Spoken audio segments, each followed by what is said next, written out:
This Week in Startups is brought to you by Gainsight PX, the all-in-one solution for product managers. You worked hard on your product. Make sure your users actually use it with Gainsight PX's adoption-driving tools and powerful analytics. Try Gainsight PX for free today at gainsight.com/twist. Squarespace. Turn your idea into a new website. Go to squarespace.com for a free trial. And when you're ready to launch, use offer code TWIST to save 10% off your first purchase of a website or domain. And LinkedIn. You need LinkedIn jobs to find the right people for your business. Post a job today at linkedin.com/twist and get $50 off your first job post. Upcoming launch events. Get your free Founder Pass or purchase a VIP ticket for Launch Scale in San Francisco, October 7th and 8th at launchscale.net/tickets. Hey everybody, it's This Week in Startup. This is the podcast where I, Jason Calacanis, angel investor here in Silicon Valley, talk to founders of companies. Now, I have been doing this as a journalist, as an event producer, founder, and angel investor for like 25 years. I'm getting old now. And when I hear an idea that's unique, I do something very simple. I take the idea and I email it to one of my producers and I say twist. What does it mean when I say twist? It doesn't mean I want them to do the twist. It means bring this person to me. I want to hear from the founder themselves about this idea. And I heard this idea and I said, this is an idea that many people in Silicon Valley, or they would hear a business idea and they would say, oh, it's a lifestyle business. Or they might just dismiss it. It turns out the greatest investments that you can make are the ones that most people would dismiss. Why? Because humans are scared, uncreative little creatures. They don't take bold risks. So the bolder the idea, the harder it is for our feeble brains to understand it. And the longer the odds are for that idea to succeed, the harder it is for people to get their ideas into their head in order to make a bet. Now, who wants to make a bet on a 1 in 100 chance? That sounds like a stupid thing to do. You know what? That's my job. I invest every day in things that are long shots, 1 in 20, 1 in 50, 1 in 100. The longer the odds, the better. Now you're saying, Jason, that makes no sense. That's stupid. No. What's stupid is not going for the long shots, because the long shots pay off so well. They could pay off 1,000 to 1, 2,000 to 1, 5,000 to 1. This sounds crazy. I know. I'm not talking about percentages here, people. I'm talking about $1 turns into 1,000. Now that doesn't mean the products are going to succeed, but there are really big problems in society. We know this. We watch mass shootings. We watch suicide. We watch these things, environmental issues like global warming, and we wonder, why is this happening? How do we solve it? The way we solve problems in this world is not through the government or nonprofits. No.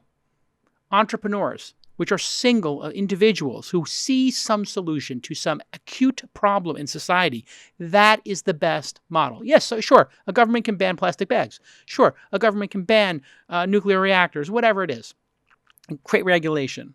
Nonprofits, they can try to do all kinds of interesting things. But the truth is, the entrepreneur and their boldness to go solve something, that creativity, capitalism, is what has moved the human species forward. We can debate it if you want, but I'm right and you're wrong if you think socialism is going to solve problems. It's not. Okay, here endeth the rant.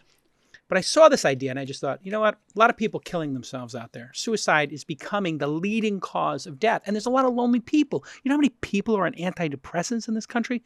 It's 1 out of 4 or 5. And this guy, Tom Cruise, got on a couch. He started jumping up and down. And he told Matt Lauer, you don't understand, Matt. You're not an expert. I'm an expert. Oh, listen, he's no expert, Tom Cruise, maybe on acting or running fast. But Tom Cruise was right that exercise, socialization, these things do cure depression and loneliness. This is what the first thing a doctor will tell you. Are you getting enough exercise? Are you getting out there? You're talking to people. Well, I saw this idea. Is it Revel? Mm-hmm.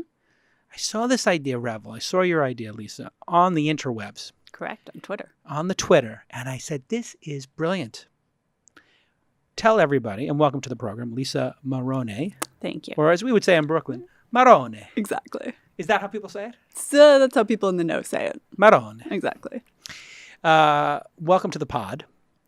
I know you worked at August Capital. You were in the VC business. You was. heard my rant about capitalism. We'll talk about that later if you agree or not, if you're a socialist or a capitalist or somewhere in between. But tell everybody, what is Revel? This idea that I was just so captured by on Twitter. And how did you come up with it? Yep. So Revel is a community for women over 50. And what we do is we give women the tools to host and attend gatherings of other women in their 50s, 60s, 70s, and 80s near them who share their interests. Okay. The idea really grew from a personal place. It grew from my own mother, my co-founder's mother. So my mother, her name is Marianne. She's 68 years old. Marianne Marrone? Exactly.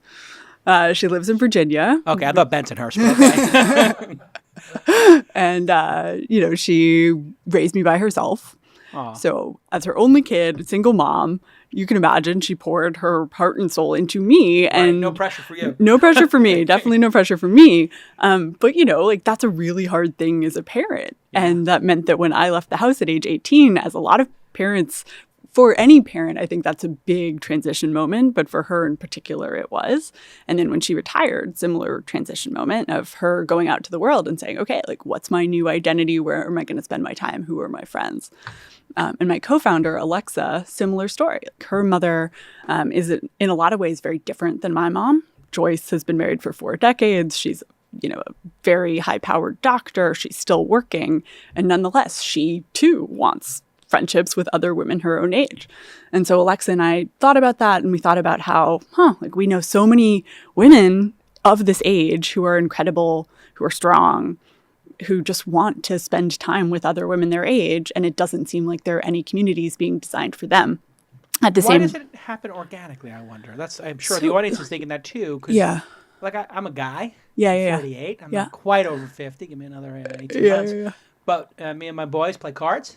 Yep. And, totally. we watch the game. Totally. I mean, we have some things we do. Exactly. And does that not exist for women? It of course does. There's book clubs. There's, book clubs, yeah. you just go out to lunch. You have wine with your friends. I mean, for people who are lucky enough to go through raising kids or the bulk of their career and have really close girlfriends, yes, absolutely. Those ad hoc organic friendships are ongoing throughout one's transition years. What happens, though, is that from 50 and beyond, there are all of these pretty crazy transitions that happen. Right. Menopause, the average age is 51. The kids move out. Maybe the family then moves. Divorce and separation happens disproportionately in this age. Yep. There's the aging of one's own parents. And so you might be traveling to take care of them. Yeah. There are any number of reasons that people might no longer be able to get by with just the friends that they had during their kids' years or their career years from work. And you have that separation, I think, happens after college too. And it happens between the group of people who get married versus the people who don't. Yep. You have kids, you don't. Yep. All these things break up your friendships and you lose track of people. Yeah, exactly. So we at Revel tend to see differences more based on life stage than based on age. So two 51-year-olds don't necessarily have a ton in common. But if you take two people who are married who still have kids at home who live in the same geography, they're going to have more in common than maybe someone who's recently gone through a divorce who lives somewhere else. Right. And the beauty of technology is that we can help algorithmically to match people. You help people make friends. Exactly. We're friendship as a service, so to speak. Which is interesting. Is there a gender difference between, because you've chosen women. Yeah. Is there a gender difference between, and I'm not an expert on this, between how men and women form friendships in later years or in general? Yeah. That I'm not aware of? It's really interesting because when we first started down this rabbit hole that became Revel, we didn't have a gendered lens on it. We thought we will build for people of this generation. Got it. Not just women. Men and women, yeah. And we started doing research and talking to people. And we found that women were very much leaning into this idea of, yes, I want more friendships. I want more activity. I want to fill my time. It was less loneliness and more just a almost boredom, seeking more activity. Interesting. Whereas men, a little bit more content, a little bit more lean back, happy with the state of affairs. Interesting. I'm no expert on why that is. I'm sure it's a very complicated sociological, Yeah. phenomenon And of that generation in particular. It's 2019. We're not allowed to talk about gender differences. Just not allowed to. That's where we've come to now. Yeah, exactly. Like, I don't even want touching gender is like the third rail. Yeah. We're talking about male-female gender dynamics of friendship, and we're both on edge. Like, Yeah, exactly. Please don't say anything wrong. Exactly. Are men and women different? It's like we all know men and women are very different. Yeah, on many different ways. Exactly. Yeah. And we just wanted to lean into the fact that women are already leaning into this need. And so we can meet them there and we can provide. Take me through the mechanics. How does it work? Is it like Tinder? Is it like meetup.com? How does it work? Yep. Coffee meets bagel? Anyone can join us as a member. Right now, our inaugural members in the Bay get to join for free. And as a member, she can browse and attend any gatherings that are happening on our site. So all the gatherings are user-generated, meaning that any member at any point can apply to host. And to host, she just fills out, what her idea for a gathering is, a little bit of information about her, and then, click submit. And then we read through all those applications and vet her and chat with her for 15 minutes on the phone to make sure that the spirit of her event is in line with our community values. And then from there, it gets posted and other people can sign up. So you make sure she's not a serial killer. Basically. And considering there's been almost no serial killers, you're in pretty good shape since you're female only. Yeah. You remove a whole level of violence and insanity from your pool. Yeah. Well, it is interesting because people sometimes ask, what makes this demographic special? Like, why women over 50? Why that narrow? Yeah. Sometimes investors or people in Silicon Valley can think, oh, that's niche. That's cute. And our response is, well, that narrowness, that focus really creates this special space that can't be held elsewhere, right? Yeah. Like she knows that if she comes to a Revel event, it's going to be other women her age. It's actually going to be kind of intergenerational because there might be some 50-year-olds, there might be some 70-year-olds. Yeah. It depends. But that confluence of age and gender does create enough commonality that two people who are otherwise very different and might not otherwise be friends at least have something to talk about. Wait till you launch this thing and people start complaining to you about how you're ageist. Well, the opposite way. Because So the truth is people are ageist against people who are old. Yeah. And this is what we heard ongoing in our user research. We would ask groups of women, what's the special power of being a woman above 50? And they would say, well, I feel more comfortable in my own skin than I've ever felt before. I feel healthier and wiser than ever. And yet from a societal perspective, I feel invisible. And we thought, oh. Wow. That's crazy. Felt invisible. That is fascinating. Yeah. It's interesting. I have so many personal experiences right now. And because we're talking about gender and age, it is like a third rail. I have to be really careful about what I say. But a lot of my friends are in this age group. Some of them are divorced now. Yeah. And it actually is now coming to me. I'm thinking about a couple of my wife's friends who are 50, divorced. Yeah. And now they find themselves not having as easy a time meeting men or finding their second husband. And they're looking. I know they're looking because I'm getting roped into this. Where my wife says, you need to come up with 3 names. And I'm like, I don't know which one of my friends are single, whatever. So I need 3 names. And I need them by tomorrow because we're going on a thing on Saturday. You need to stock the lake with some single guys who are interested in this 49 or 50-year-old. Is that part of it? Women who are of that older age maybe not meeting or, not going to clubs and doing that kind of stuff? Yeah, so we're not interested in that stuff? Well, so there's a really interesting generational thing that's happening. So when we tend to think about retirement, we think about the Florida picture, right? It's like you move down to Florida, you are part of a retirement community, there's a nursing home in the future. Yeah. You're kind of segregated amongst people your own age. I think that's a very Silicon Valley stereotype of aging. Yeah. And there are lots of silver tech, elder tech companies, so to speak, that are designed for someone aging in place that's bringing companionship to the home. But what we noticed is that person who's like aging in place is more like a 70, 80, 90-year-old. These days, because of the extension in life expectancy, because of just like general improvements in health and wellness, someone in their 50s, 60s, and 70s is still pretty darn young. Yeah, they're going to Burning Man, they're skiing, they're playing tennis. Exactly.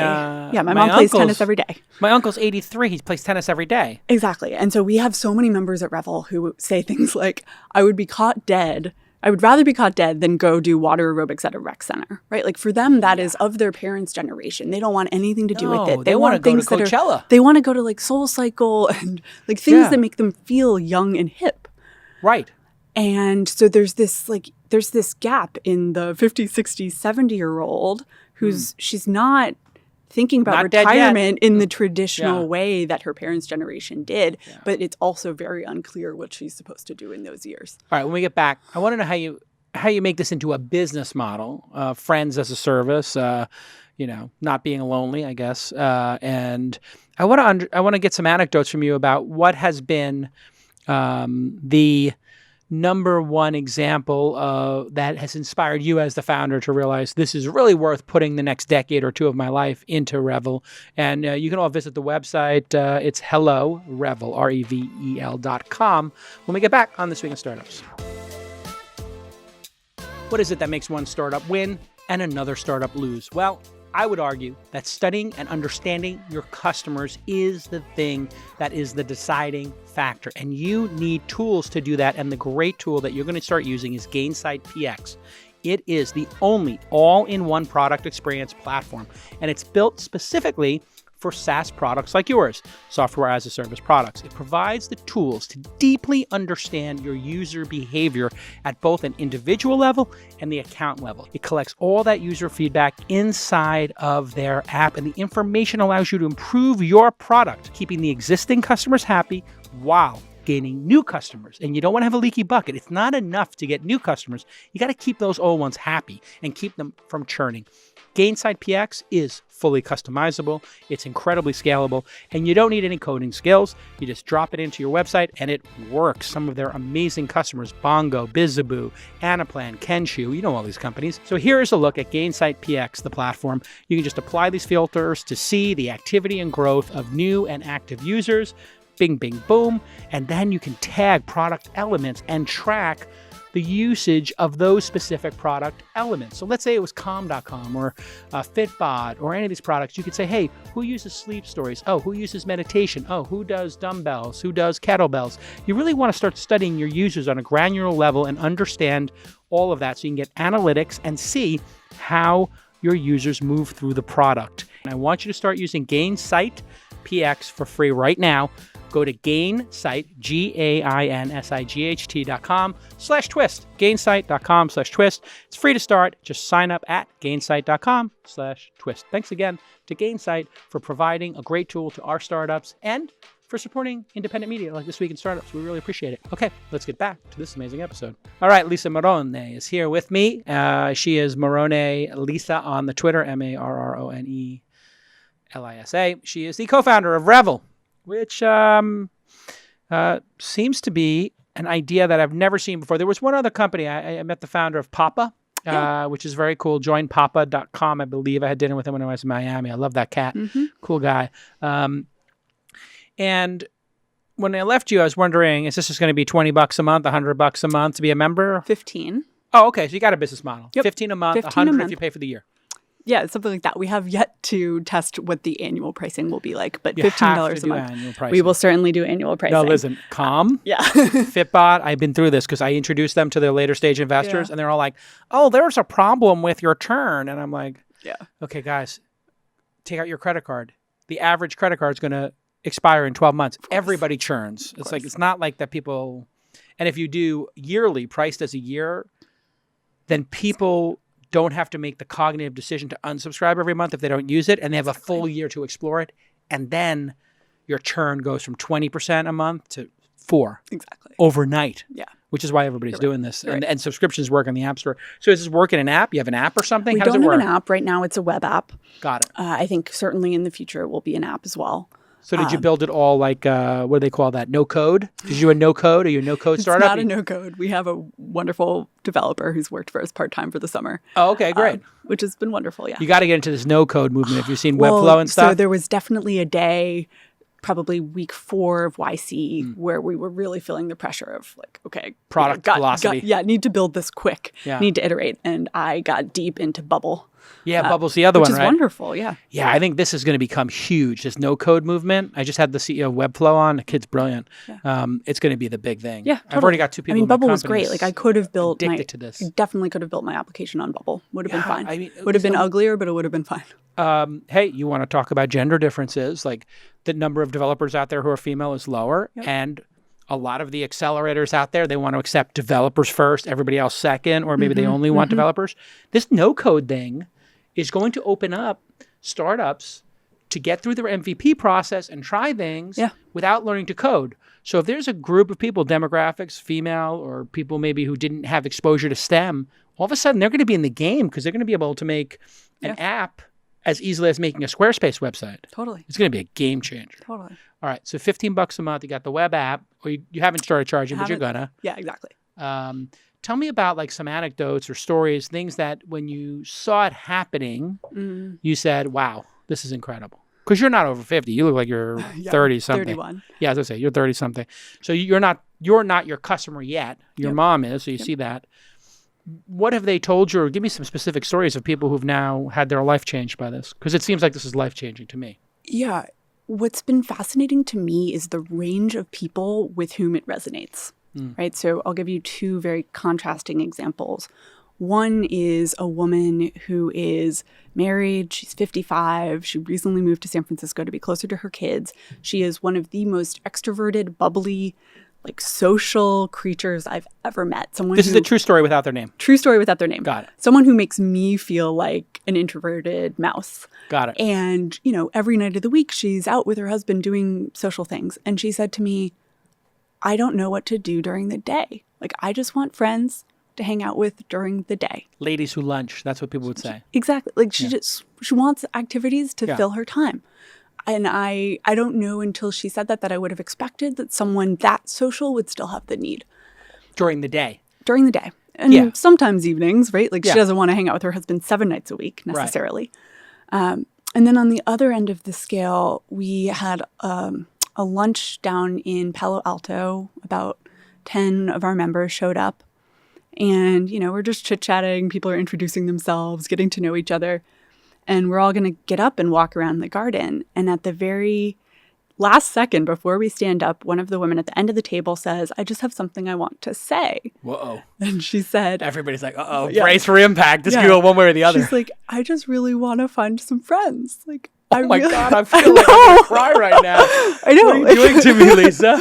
She's like, I just want someone to go to the movies with. Oh my God. I was like, oh my Give God. me some tissues here. Now I'm getting choked up. It was crazy that someone, not knowing anyone else at the table would admit that to 10 others. That shows how desperately she wants it, right? That's interesting. I have a confession. Yeah.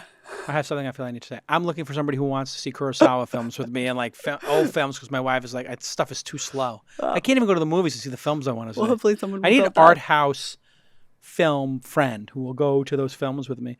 If you think about the number of people suffering from depression and loneliness, what's the broad picture there? Well, and how much of it do you think the application of antidepressant drugs, which I think over-indexes with women. I'm pretty sure anxiety over-indexes like massively with women, and depression, I believe, also over-indexes in women. So I would assume that the drugs also over-index. Yeah. Look that up for me, Nick, and put it in the chat room. But depression and anxiety seem very acute, and I think it's in this age group, actually. Yeah. So have you done the research there, and what does it look like? Well, one of the first data sources we turned to is the research that the United Kingdom did on loneliness. They actually have a commissioner on loneliness there. Wow. And they've run pretty great cross-country experiments on the penetration of loneliness by age group, and have research showing that loneliness is all the more acute in people above age 50. And there's different ways you can cut the data to see that it's more acute in people who are single and people who don't live with their kids, as you would certainly intuit. Yeah. And here in the United States, I think the numbers are broadly the same.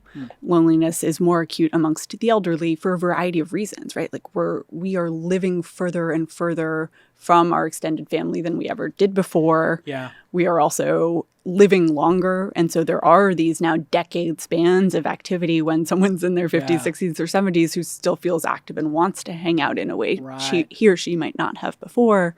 And then compounded is the fact that the traditional institutions that tied us together, places like church, country clubs, social groups, nonprofits, are seeing declining decade over decade enrollment. Wow. Findings from the literature and data suggest women are more likely to use prescription opioids compared to men. That's interesting. Huh. Wow. Yeah. And how do you you were a venture capitalist yourself. You were a principal over at August Capital, and you have a JD and an MBA from Harvard? Correct.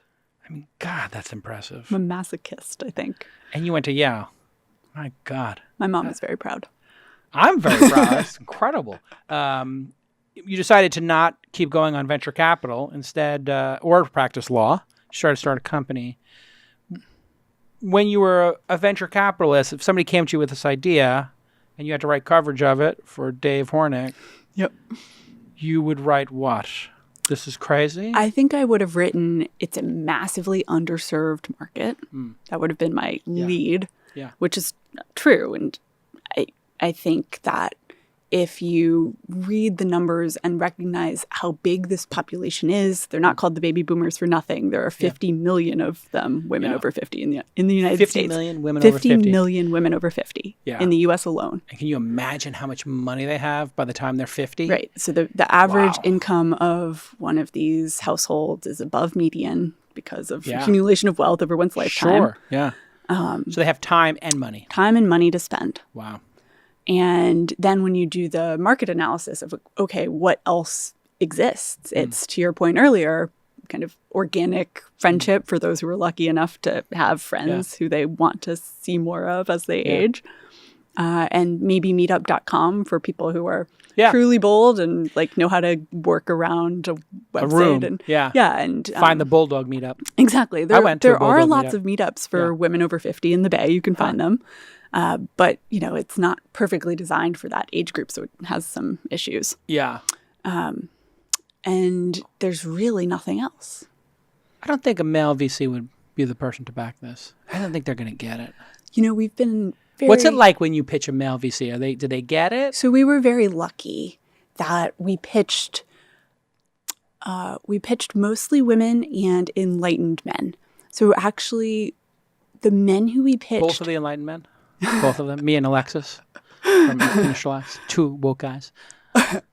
Alexis is particularly woke. He's super woke. And he definitely got it, which is wonderful. Yeah, he pitched us more than we pitched him. Well, I mean, he did... I didn't know that he was, but I know he did Papa. So, exactly. I mean, he also is like, he kind of... Yeah, he's kind of woke about the role of men. And like now he's a dad. He's kind of leaning into that. So is he going to fund it or what? What's the story? He's an angel investor. Oh, okay, great. Awesome. Yeah.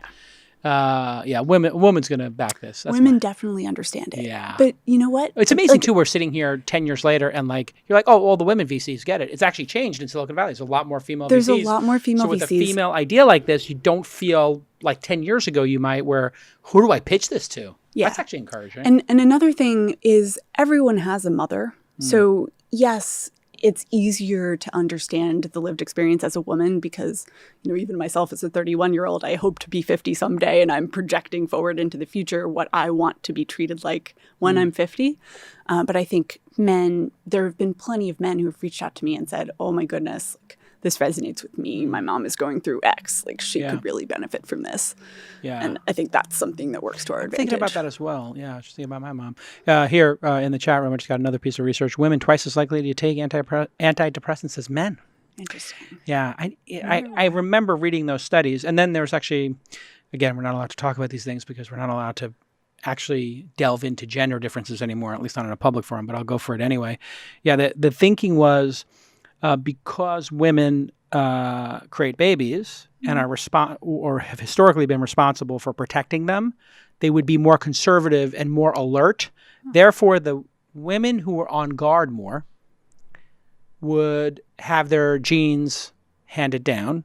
The women who were frivolous and maybe weren't alert, wouldn't have their genes carried down. So anxiety would be a negative way to look at vigilance. So the studies were like vigilance is built into women's DNA more than men. Just like aggression is built into men more than women because of testosterone or whatever. So it's fascinating that maybe that vigilance leads to, in a world where you don't have to be as vigilant, anxiety. I read, this was like an actual study. I don't have the citation, but I'll look it up and put it in the show notes. So I guess the next question for me is, how on earth does something like this scale? And what have you studied in the marketplace in terms of making the scale? Answer that when we get back from this quick break. I know you want to turn your idea into a beautiful website. You want to start a company. You want to start a project. Maybe you want to blog or maybe publish some content. Maybe you want to sell a product or even a service. Maybe you want to promote your physical or online business. Well, Squarespace is the answer. You know this. I use it. You use it. We all love it. Why do we love it? Because it provides beautiful, customizable templates and such powerful e-commerce functionality. And you put those two things together and wow, that is catalytic. And you can buy domains there, of course, from over 200 extensions. So you find a great name for your business. You put up a beautiful website from all those gorgeous responsive templates that work on iPad, phone, desktop, wide desktop, narrow desktops. It just works. And you get a great domain name with it. You get great analytics. You get the search engine optimization, free and secure hosting, and 24/7 award-winning customer support. Here's Presh making a new website for us. Superhumanwallpaper.com. I asked him to make an example website as fast and as beautifully as he could. And look what he did. He browsed the templates. He selected a beautiful photography template and he creates an active website within minutes. Here it is, superhumanwallpaper.com, a site to showcase superhuman inbox zero images. Very clever, Presh.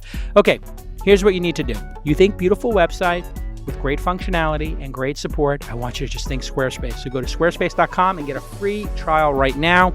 And when you're ready to launch your website, you just use the offer code TWIST and you get 10% off your first purchase of a website or domain. Please don't forget to use TWIST, TWIST, when you launch your website. Okay, thanks again to Squarespace for being one of our longest running partners on This Week in Startups. It really means a lot to me. The company's done amazing. It's been great to grow alongside of you and the whole team over there. So thanks again, Squarespace. All right, let's get back to this amazing episode. All right, Lisa Marrone is here. I'm so glad I ran into your tweet. I saw it on Twitter. I was like, God, that's brilliant. How'd you come up with the idea? Just watching your mom? Yeah, really, it was that. It was thinking about my mom and probably feeling a lot of guilt. What was your second best idea? Did you have another one? You must, because you seem like one of those, if you're a Harvard MBA, you must have made a list of 20 ideas and then done a whole, I've met these Harvard MBAs before. More, like even when I was starting at August 2 years ago, I went on a hike with some friends and was joking about how if the whole VC thing didn't work out, I was going to start, I think what I called it then was the Soho House for older people. Interesting. And yeah, I was fascinated by this notion of connecting people in the real world and intergenerational connection too. Right. And so it was always there in the back of my mind. And then I think I just needed a bunch of nudges and to meet Alexa and to have this fortuitous opportunity to build a company with someone who I respect as much as I respect her. And like once that became an option, it was very easy to then take the leap. I got to introduce my friend Scott Heiferman, who started Meetup.com like 15 years ago. Have you met him yet? No, I would love to.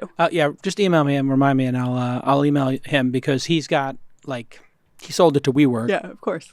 But his idea was very similar to yours, which was use the online to get people to meet offline. Right. How the heck does this scale? Because that's the thing you're going to get judged on now. It's like, oh, it's a great idea. Oh, yeah, the MVP worked. But scale is what it's all about in this town. And if you're going to raise money, you got to have a story of how this gets to $100 million in revenue, which at $100 a year per person is a lot of people. Yep. So two things on that point. One, we have this amazing virality that we already observe, where when a woman signs up as a member of Revel, today she refers on average one friend. Sure. And when she attends an event, she on average brings half a friend. Got it. So that's incredible because then without spending any money, we're growing our membership. The old viral coefficient. Exactly. Every other person brings a person. Every other person brings a person. Yeah, that's a better way to say it than they bring half a person. Exactly. And that's your Harvard MBA speaking. Yeah, exactly. I could say it to you in planet. But it caught your attention, so. Yeah, it did actually. They bring a half a person. So that's going to be fuel for growth. Right. We have yet to, we did a very small paid pilot for 1 week to get some sense of what CAC would be. And another advantage working in our favor is that very few people are targeting this woman on Facebook.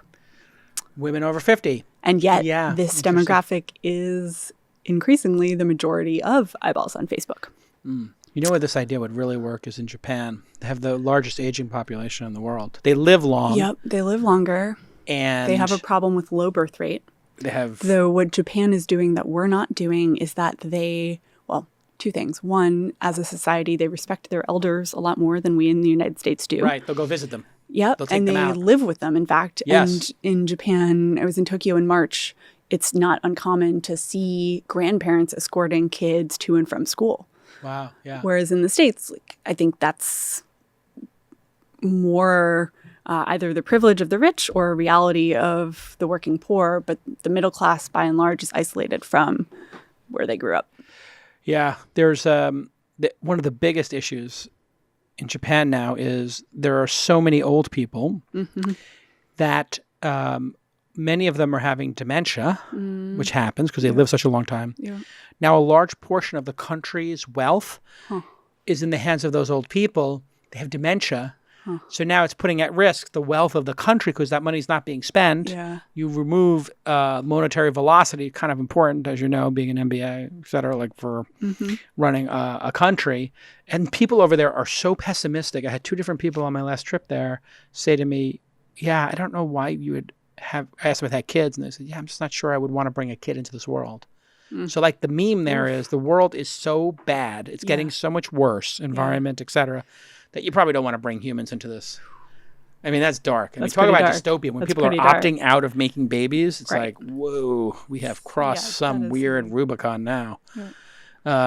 So that seems reasonable for scaling. Hey, what about charging for the events and like curating them a bit? It would seem to me that like if you did a pop-up meal or partner with some people, there'd be some revenue there. Yep. So we allow our host to charge a fee for the event. Oh, good. So the way that works today is it's very open market. We don't police it too much. We do encourage people, not to make a crazy profit on the event because our members don't want to, they can see through things that are just designed to enrich the host's pocketbook. But if she wants to put out a wine and cheese platter, or if she's buying tickets to go to an art gallery or XYZ, she should absolutely be able to use our platform to handle that transaction in as seamlessly a way as possible. So in this model, the den mother, as it were, the group leader, could actually become sort of like an Airbnb host or an eBay seller. Exactly. So tonight, after this, I'm going down to Redwood City. A woman named Cynthia, who loves crafting and runs her own YouTube channel, is running a crafting workaboup.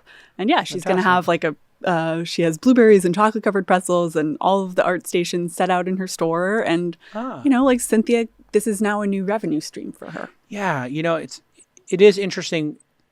I just made this connection, but young people, your generation, millennials, and then even before that, the Gen Zs, I think you're a millennial if you're over 30, but the Gen Zs are also obviously driven by experiences over consumption. Yep. Fascinatingly, the Gen Xers and the boomers you're targeting, because it's going to be Gen Xers soon. Yeah. Starting to be, but mostly boomers, I guess. They are actually now moving into a phase where they're getting the enlightenment that the millennials and the Gen Z have, which is experiences and friendship greater than upgrading your BMW or Mercedes to the next highest model. Right. And I think that's why you see them rejecting things like country clubs and, private country clubs and tours and cruises and things in favor of what's that off the beaten path adventure I can go on with my friends. On a hike or something. Yeah. What do you think of these, like the Coven and some of those other actual spaces? What's the other one called? The Wing. Yep. I went to the Wing. I love the Wing. I was scared going to the Wing. Beautiful. It's gorgeous. I was nervous though. I draw a lot of inspiration from it. Really? Are you a member of the Wing? I'm not a member of the Wing. I wish I could afford it. Well, I think it's only $200 a month, $2,400 a year. Yeah, that's a lot of money. No, you should use all this great VC money you got pouring in. No, it is. I think they do a sliding scale, so if you're under a certain age, you could probably get a better deal. Yeah, I think the Wing is really, really great. It's beautiful. And like it sends a nice political message, which I appreciate too, right? It stands for something bigger than just a physical space that's a co-working space. Yeah. I think for us, given that our customer is by and large not working or reaching the tail end of her working years, Yeah. she doesn't have that much disposable income to put towards a place where she's going to sit with a laptop and work. Yeah. And so that's why we designed our platform in a much more cost-efficient manner to I don't know. enable her. I think the physical space could be a thing for you. So I agree. So we're headed there. Okay. But the business model as it is today is where we're starting because we want that to carry the brand into living rooms across the country first. I should explain why I was nervous going there. Yeah. It wasn't nervous to be in a room with women. I'm not Vice President Pence. What it was I kind of feel like that's a woman's space. Yeah. And I had a CMO of a major company ask me to meet her there. And I said, is it okay? Because I don't want, like, women are so marginalized and, like, harassed and everything. If that's the space where they've picked to be in their own space, like, I don't want to intrude. Yeah. And so I kind of feel it's lame for dudes to show up there. I disagree. It's a hot button issue. Specifically for the wing, because they got sued because a man tried. They got sued by a man who. Which is a little silly in my opinion. Like, well, it's so dumb. Who is this dude? Like, there have been men's clubs for forever. Why can't women have one? Wait, listen, because we have laws that say you can't discriminate against sex, but there should be some reasonable common sense that if a bunch of women want to get together and have their own club, you don't have to crash it. Yeah.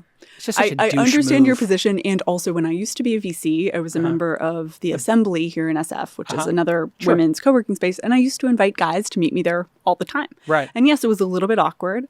But for me, it made me feel like the meeting was in my turf.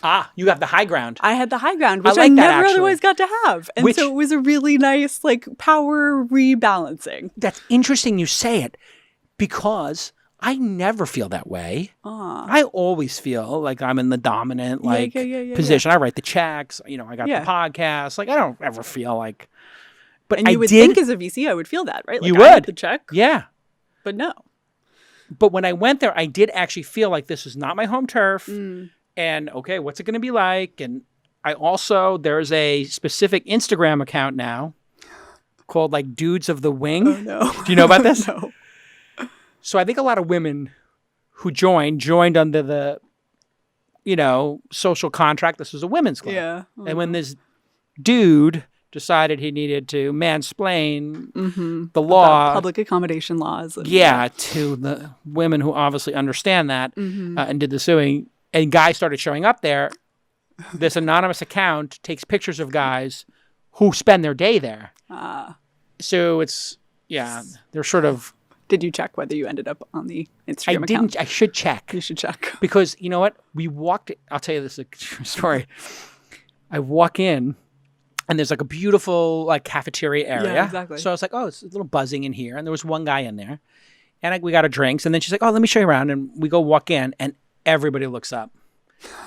And I was like, okay, this. So now I got like 50 women staring at me, like side-eyeing me. And it was so quiet in there. Yeah. Knowing myself, no. I'm a loudmouth, and I'm just like, I'm going to be talking at the top of my lungs, and this is going to be on Twitter and Instagram in 15 minutes, that Calacanis is like holding court at the thing. And I was like, I don't think we should go in this room. Like, people seem to be working, and like nobody was talking in the living room kind of area. And she's like, no, you're allowed to talk in here. I was like, I would feel more comfortable if we did. And then we got a conference room. There you go. Which I felt much better about. But I don't think I wound up on Dudes of the... Well, you should check. I'll have to check. But I do actually think that there's something about the physical space that would be very powerful for what you're doing. Absolutely. And I think with seed funding, it's about proving that we can scale the model as it exists today and exist beyond San Francisco and see retention and see that people love it. And I think with Series A, it'll be about doubling down on the community and what the community means and what its resonance is. And I think one of the best ways to do that is through physical space, right? Like give people the keys to a space that's hers, where now she can host Revel gatherings there. I think that starts to make it feel more tangible and strong. You know about Neighborly yet? Neyborly. It's one of the companies I invested in.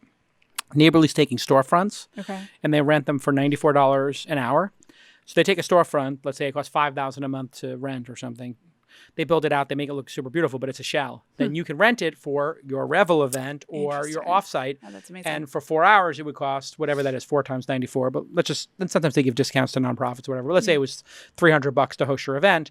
And then you can have like 60 people in there, so $20 each. Now you got a space. That's not a hotel. That's not super expensive. Here it is. See, these are the beautiful spaces they have, Neighborly. Range of spaces. That's their Union Square space. So it's like WeWork or an Airbnb, but for like officey kind of space. And it really is like working. I love that because I do think there are so many beautiful underutilized spaces out there in the world. Storefronts, like, especially because we have a retail apocalypse. Cafes, right? And the demographic I serve tends to be available at times of the day that maybe these restaurants or cafes. Check out the Berkeley one for $59 an hour. Perfect. And I think during the day, because they're going to start doing the pricing based on hours, like you're saying. Yeah. You know, how do you think about events? Are you going to try to curate those or leave it up to the community? Because there's this concept of like flow or state changing events where you've done something you've never done before. And flow is when you've done something that you just kind of lose yourself in, like maybe tennis. But doing tennis for the first time might be a state change. Yeah. But after you get into it, it becomes flow. Yep. But when people are in that state change or flow experiences, it's really becomes rewarding for them. And it relieves, I think, some anxiety and depression and those kind of things the studies show. Have you thought about that? Because when I do my events, I try to get people to do a state changing kind of event, like water skiing or wave running or sniper rifles, whatever. Have you thought about that? Well, we've thought about it through the lens of, you know, given that right now our brand is in the hands of our members who are hosting our events, what are the ways that we can make any one event feel like a Revel event? Right. And so I think that there are rituals like that should be embedded that get people to introduce themselves in a way that might feel a little vulnerable, but that then create greater cohesion in that group of people that otherwise doesn't know each other. Yeah, you got to read this book. What is it? The 5 Dysfunctions of a Team. Oh. Patrick Lencioni. Okay. I think he might have been a Harvard MBA, like a teacher or something like that. Or maybe it was Penn. Anyway, one of the things they do in that book, the 5 Dysfunctions of the Team, is they sort of talk about retreats. And one of the things people do on retreats is we go around the table and say, tell us about your siblings and what they do. And tell us about a challenge you overcame when you were in high school. So you go around the table and you do this, and eventually somebody says something that's just like, whoa, that's really personal. Yeah. But you also start to learn about like how they grew up, and man, people are instantly bonded. So those kind of like icebreaker questions are great. Yeah. So I think, you know, there's lots that we can do there. As far as what parameters we put on an event, it is very much an open platform.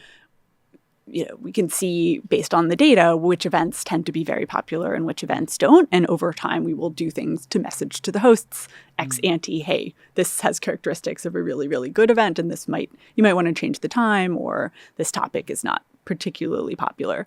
As well as building in the tools for people who aren't yet ready to host to voice things that they're interested in doing. You could do on demand. So people could say, I am looking for friends who revel in art house wine cinema tasting or whatever art house it is. cinema, Kurosawa. Yeah, exactly. Yeah. Okay, I'm going to put it up there. I'm Josefina, and I'm looking for a girlfriend. How soon before some guys? You have to be 50 first. So by a year and a half. By a year and a half, I can go do like the dude thing. And, exactly. 10 years, what will it look like if you succeed? In 10 years, we want to be just as resonant as AARP. So we want to be like the brand that's known as like the community for your transition years. Fantastic. All right. Well, listen, I'm looking forward to being an investor. I just invited myself to the cap table. No, I mean, it's really a great idea. I think you're going to have tremendous success for it. It's very creative as well. Continued success. How can people get involved? Well, if you're an engineer and you're interested in working for us, you can email me at lisa@hellorevel.com. Great. And looking for somebody passionate about building community for women over 50. Perfect. There's somebody out there who's going to email you in the next 10 minutes. LinkedIn Talent Solutions is the bomb. We have hired the last 3 candidates at launch. We're now up to 15 people using LinkedIn because there's 600 million people who visit LinkedIn, and they make connections there, and they learn and they grow as professionals, and they have that great work history there and your skills, all that great data. Plus they have the feed, they have news. There's so many reasons to go to LinkedIn. You and I know that because we're on LinkedIn every day. Well, what about trying to hire somebody using LinkedIn Talent Solutions? That's what you need to do right now. I need you to go to linkedin.com/twist. You will get a 50 on them and me for going to linkedin.com/twist. And here is CMO Presh using it right now. He puts in a job posting for a client success manager for our Toronto office. We have an office in Toronto. It's hard to get talent here in Silicon Valley. So we said, hey, screw it. We'll go to Toronto, see what we get up there. Getting great talent. It's ridiculous because the podcast is growing. And so we look for somebody to maintain our client relationships and help the podcast grow. And here, he puts in the skills we need. He writes a description. He sets a budget, and boom, we're off to the races, finding great talent. LinkedIn is helping hire somebody every 8 seconds. That's how good this service is. So here's your call to action. I want you to linkedin.com/twist. Go to linkedin.com/twist and get $50 off. Let's get back to this amazing episode. Okay, next up on Office Hours with Jason is Leonardo. He is from Send4, SEND4. They automate returns for retailers, reducing customer service costs while generating extra money and engagement. That's an interesting idea. Does this happen in person? Like you send somebody to the house to pick up the treadmill or the clothes? Or do you just provide this as a warehouse? How do you do it? So basically, there's a huge gap of experience between the way you buy online and when you need to request a return. So you buy frictionless, very easily, 24/7, but when you need to return, you need to call customer services, follow a lot of procedures. What we do is to level this experience in a way that you do in a very easy way the return as just the way you buy. So it's a portal, very customizable for the merchant, for him to use the look and feel of his brand and so on, allowing the consumer to request by himself whenever he wants, the way he wants, very easily, and bringing loyalty to the table so that this consumer can buy again recurrently. Got it. So instead of me trying to get customer support on the line, which is a lot of friction, you build software that allows me 24 hours a day to just return something and have it go very smoothly. So it's sort of best practices plus software. How many customers do you have, and when did you launch this? Perfect.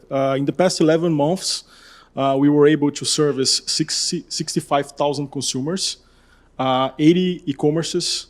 Wow. More than $7 million in product value was returned through our platform. Let me ask you a tough question. Are people making it friction? Are people adding friction to returns to dissuade people from returning? Because that's my perception. And if so, how do you overcome that objection? That's great question. Basically, we are trying to use the ecosystem in favor of the merchants in a very fair way. So as we have this solution implemented in several e-commerces, we know how the behavior of the consumer in different stores. So if they start having a bad behavior, we don't offer that easy way as we used to offer for a good customer. That's fascinating. So your best practice is, if I have ordered 100 times and only returned once, you just take it back real quick. Exactly.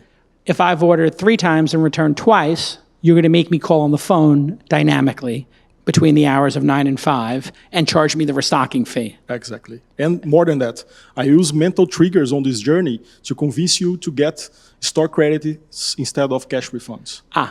So I keep the money inside of the merchants. Got it. And engage you to buy next purchase. How did you come up with this idea?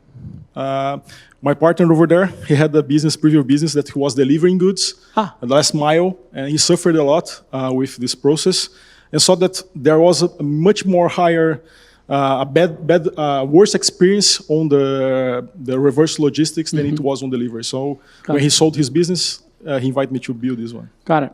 And so you charge people for software or per return, or how do you charge them? Perfect. So we charge in 2 ways. There is a subscription fee that we charge the merchants for that. Ballpark cost?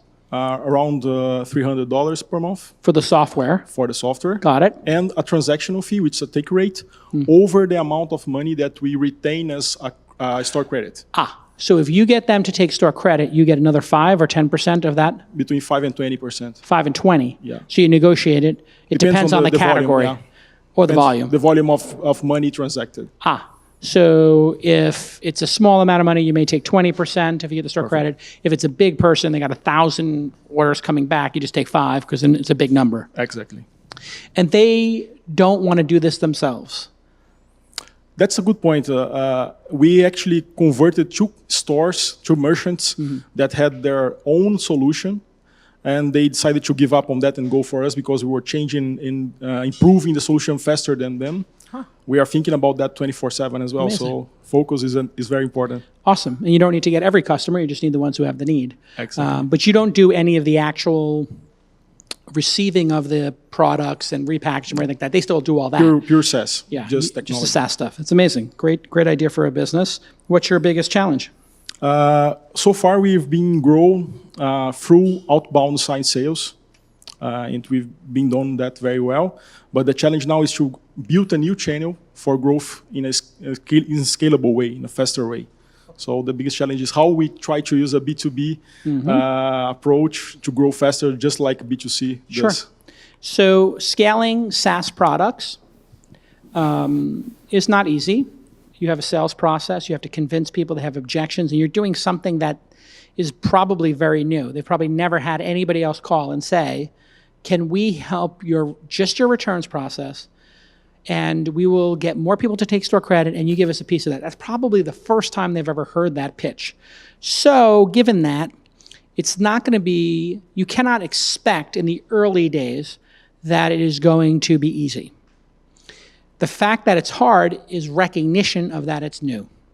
So if it's hard, that's okay for now.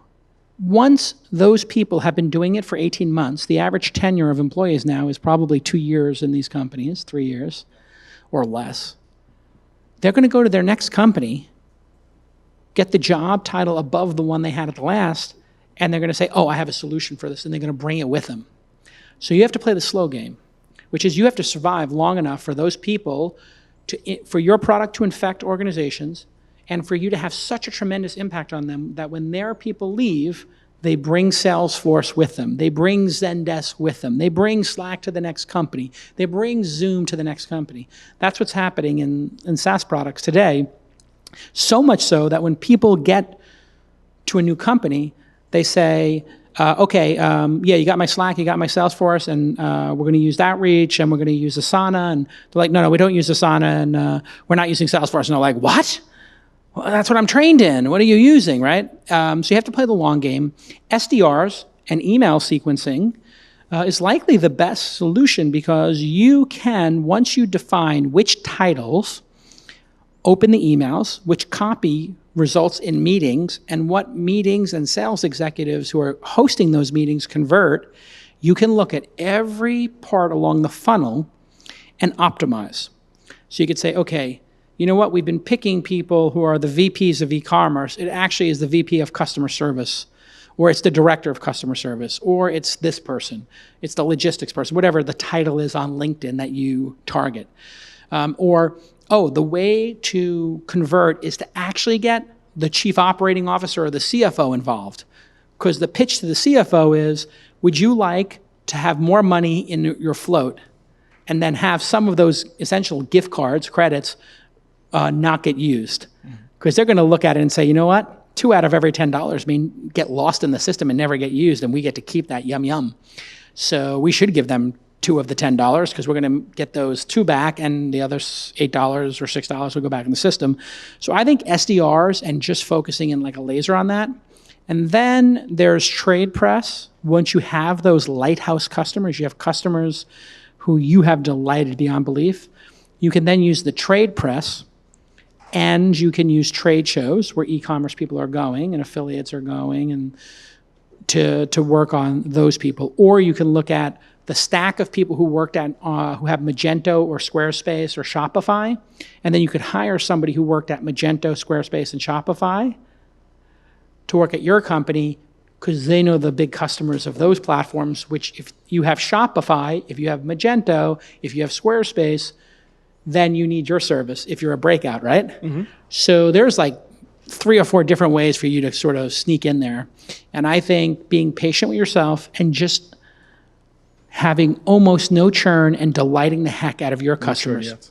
You have to really delight them. You have to really, and then get them to be able to be a lighthouse customer, which means you say, would you make a Yelp-like review for me to put on my website? Mm-hmm. And if you can't get 4 out of 5 people to do that, 3 out of 5 to do it, you really got to ask yourself, are we doing enough for these customers? We've been questioning ourselves if we couldn't get the consumers to push the merchants to adopt That's the interesting technology. too. Yeah, that's interesting. Have you seen too. something like that before? Yeah, I have seen leveraging your customers to get partners to do things. It's a very aggressive tactic. So the 2 times I can think of was when Time Warner kicked like the Yankee channel off of, or the Knicks channel off of local cable. When you turned on that cable channel and they had a dispute over how much they would pay for the Yankees or for the Knicks, they would say, call Cablevision and tell them you want your Yankees because they're the reason. And then Cablevision would say, call up James Dolan at MSG and tell him to get him back on. And consumers were like, I just want to watch the Knicks lose. What the fuck? Like, why do I have to call a CEO of a company or 2 companies? And they kind of pointed fingers at each other. Or when de Blasio was trying to shut down ride sharing in New York or cap it because he was in the pocket of the taxi medallion people, from what I understand. Uber and Lyft just told everybody calling a New York one, we may not be able to pick you up in under 20 minutes. If de Blasio gets what he wants, click here to send him an email, click here to call his office, boom. And that just sent like a large number of people to de Blasio's office and was like, oh, I don't need to have 100,000 people who are going to vote for me in the next election, not like me. That's full contact. You don't need full contact support right now. You need to delight those customers and make a best practice of being able to use their referrals and figure out what titles work and just have SDRs. You can hire SDRs working from home for $15 an hour. There's an unlimited supply of American college-educated people who are looking for, call it 20 to 40 hours a week, work from home between when they're picking up their kids for $15, $20 an hour, so they don't have to get in a car and drive an hour to Walmart or Target or Starbucks and be a greeter or just froth milk all day. They would much rather stay home and not take a shower, be in their underwear, and be able to then, pick up their kids at school without a 2-hour commute. And you just get those SDRs and you just put them to work. Great. You'll get there. Great job, and let's give it up for Leonardo from Senfor.